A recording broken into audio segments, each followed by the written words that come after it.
Baik, bismillahirrahmanirrahim. Assalamualaikum warahmatullahi wabarakatuh. Ketemu lagi kita dalam mata kuliah grafika komputer. Dan untuk pertemuan kita kali ini, kita akan bahas tentang sistem grafika komputer. Jadi, kalau minggu-minggu lalu kita sudah bahas tentang pendahuluan, apa itu grafika komputer, sejarahnya seperti apa, serta pemanfaatannya.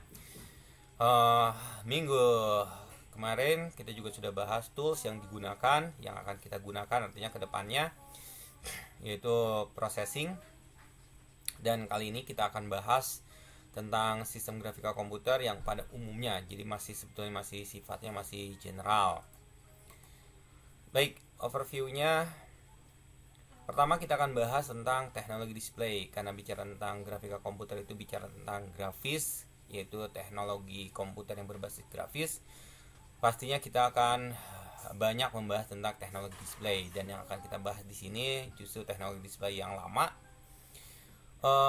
Adapun yang terbarunya sebetulnya mengikuti basic daripada apa yang teknologi lama itu sudah dibuat. Ya, secara mudahnya gini, tidak ada teknologi baru kalau tidak ada teknologi yang lama, seperti itu.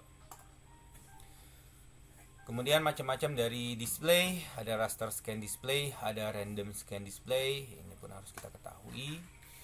Kemudian monitor color CRT, ini menjadi sejarah awal adanya grafika komputer ibaratnya. Flat panel display, ini yang menjadi booming saat ini, mungkin sekarang udah bukan flat lagi, udah cekung sekarang malah displaynya. Serta peralatan input interaktif, ya seperti mouse, keyboard, pen, apalagi sekarang touchscreen seperti itu. Dan tentu saja tidak kalah pentingnya peralatan hard copy, yaitu seperti printer, plotter, dan sejenisnya. Dan terakhir kita akan bahas perangkat lunak dalam grafika komputer. Oke, yang pertama teknologi display. Apa itu teknologi display? Penggunaan alat utama untuk menampilkan output pada sistem grafika adalah video monitor. Jadi tentu saja kita akan bicara tentang teknologi display karena output daripada sistem grafika adalah video monitor. Kemudian operasi pada sebagian besar video ini berawal istilahnya. Ini berdasarkan dari perancangan cathode ray tube. Jadi sejarahnya itu nggak bisa kita lupakan sejarah. Secanggih apapun sekarang teknologi yang ada saat ini bisa nampil seperti halnya sudah hologram, virtual, dan sejenisnya, kita tidak pernah lepas dari yang namanya cathode ray tube atau CRT pada awalnya. Untuk cara kerja dari operasi CRT itu sendiri kita bisa lihat, ini mungkin yang nanti ada gambarnya. Sebuah elektron gun memancarkan elektron melalui focusing system untuk menentukan fokus, dan deflection system, yaitu sistem untuk mengatur pembelokan sehingga panjang elektron mencapai posisi tertentu dari lapisan fosfor pada layar. Betul, memang mungkin teknologi ini sudah tidak relevan dengan teknologi yang ada saat ini, tetapi saya hanya ingin menyampaikan kepada kalian, jangan pernah melupakan masa lalu, jangan pernah melupakan sejarah. Sekarang sudah tidak seperti ini teknologi yang ada. Oke, tetapi pada awalnya jika tidak ada teknologi ini, mungkin orang tidak berkembang seperti saat ini teknologi. Oke. Nah, fosfor yang memancarkan sinar kecil pada setiap posisi yang berhubungan dengan pancaran elektron. Kemudian adalah istilah refreshing, yaitu menambahkan elektron berulang kali pada posisi yang sama. Artinya, teknologi-teknologi yang ada saat ini sebetulnya merupakan manifestasi dari teknologi-teknologi yang lama, yang pada saat itu teknologi lama ketika saat ini mulai diterapkan kayaknya sudah tidak relevan lagi, kurang efisien dan sejenisnya. Akhirnya para peneliti, researcher mulai memikirkan bagaimana caranya mengefisiensikan, sehingga terbentuklah sekarang teknologi yang ada.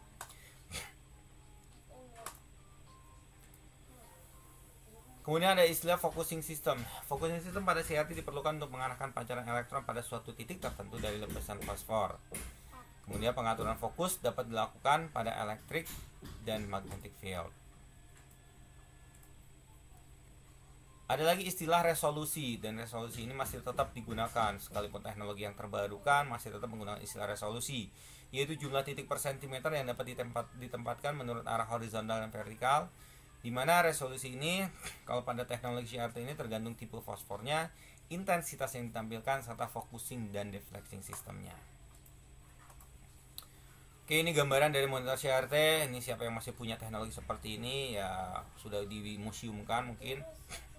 Dulu saya masih ada, ketika saya masih zaman yang rental, saya masih pakai monitor seperti ini. Cara kerjanya kurang lebih seperti ini, bahkan TV pun ya dulu masih seperti ini, TV berwarna. Masih kalau masih ada yang punya TV berwarna misalnya seperti ini, cara kerjanya sama saja. Oke, ini katodnya conductive coating, anodon. Oke. Fosfor, ini ada lapisan-lapisan fosfornya ini, electron beam sinarnya, dan shadow mask yang melindunginya. Oke, sekarang kita mulai bicara tentang teknologi dari display. Ada raster scan display. Apa itu raster scan display? Pada jenis ini pancaran elektron bergerak ke seluruh layar baris per baris dari atas ke bawah. Ini dari atas ke bawah, bergerak ke seluruh layar per baris, berbaris, baris seperti itu. Pada saat pancaran elektron bergerak pada tiap baris, intensitas pancaran timbul dan hilang untuk mendapatkan sinar spot. Oke, jadi tembak terus kiri kanan atas bawah seperti itu. Definisi gambar ini disimpan dalam memori yang disebut refresh buffer atau frame buffer. Dan refreshing display-nya mempunyai nilai 60 sampai 80 frame per detik. Ya, cukup cepat ya, 60 sampai 80. Nah, istilah kembalinya scan pada bagian kiri layar setelah refreshing tiap scan disebut dengan horizontal retrace.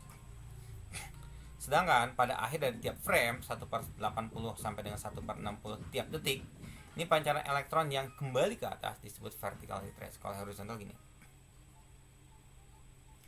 kiri kanan balik lagi kiri, ini disebut horizontal retrace horizontal. Kemudian setelah sampai ujung bawah kembali ke atas, ini disebut dengan vertical retrace. Itu istilah-istilah saja.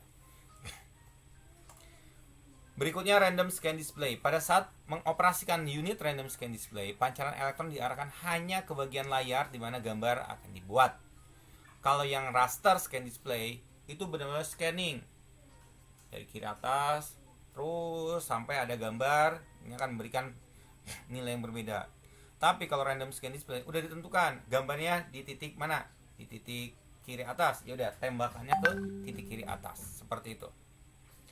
Random scan monitor yang hanya membuat gambar dengan satu garis pada suatu saat disebut dengan vector display, stroke writing, atau calligraphic display.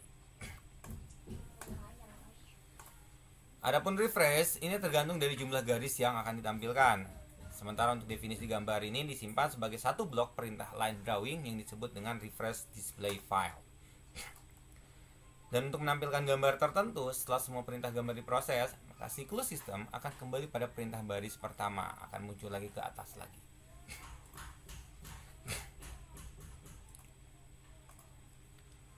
Oke, sistem random display atau random scan dirancang untuk membuat gambar seluruh komponen garis dengan rate antara 30 sampai 60 tiap detik, lebih rendah daripada raster scan display.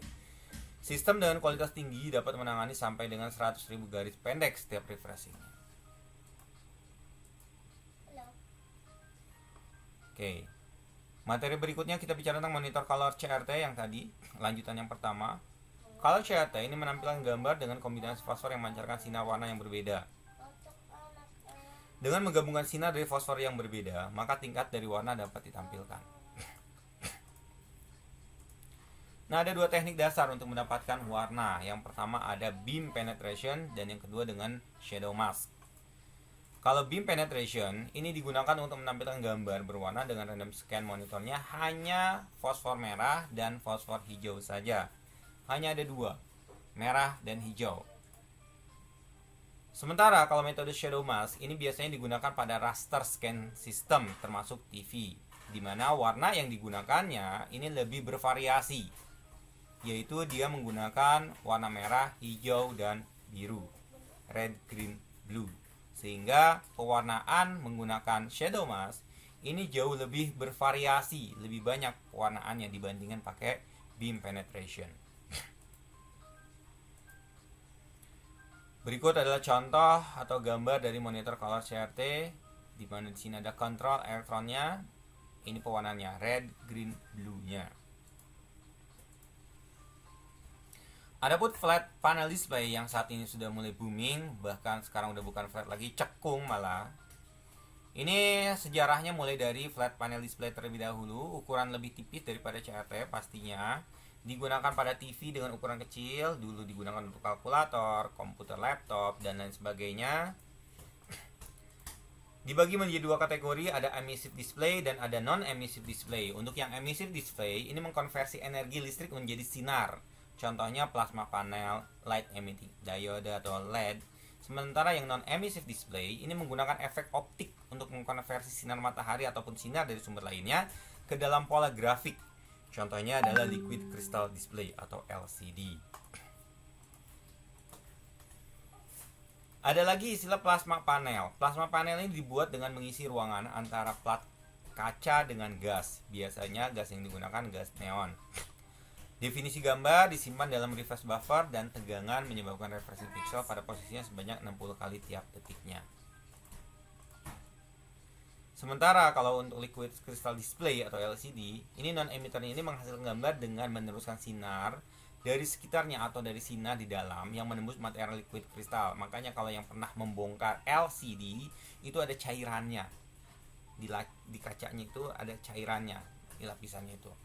Liquid kristal terdiri dari susunan molekul yang dapat bergerak seperti cairan. Definisi gambar disimpan dalam reverse buffer dan refreshing dilakukan dengan rate 60 frame per detik.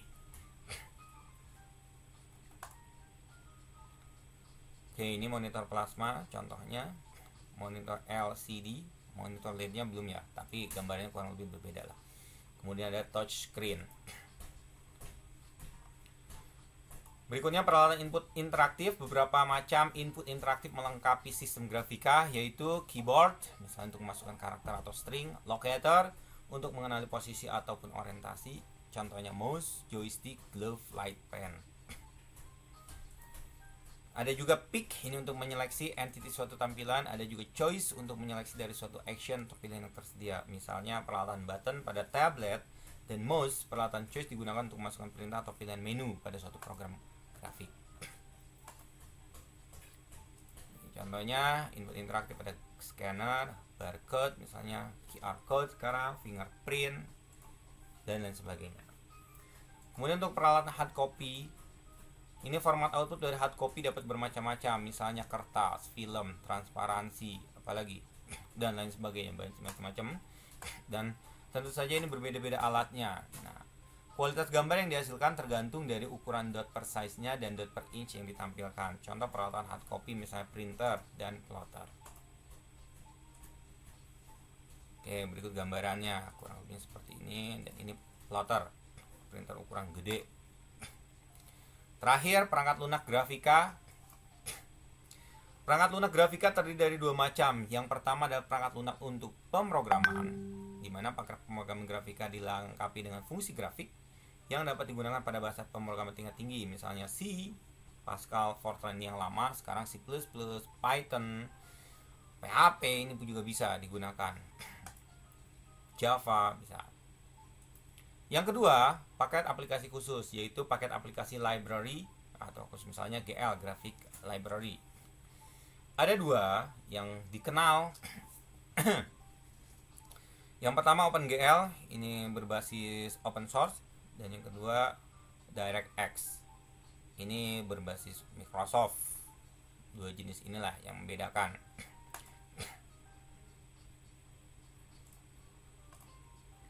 Oke, demikian untuk presentasi kita kali ini tentang grafika komputer. Selanjutnya silahkan diakses modul praktikumnya, karena sudah bisa mulai melakukan pekerjaan praktikum. Oke, yang pertama silakan dikerjakan untuk bagian pengenalan fungsi-fungsi dari processing. Akhir kata, bila terlalu hidayah, wassalamualaikum warahmatullahi wabarakatuh.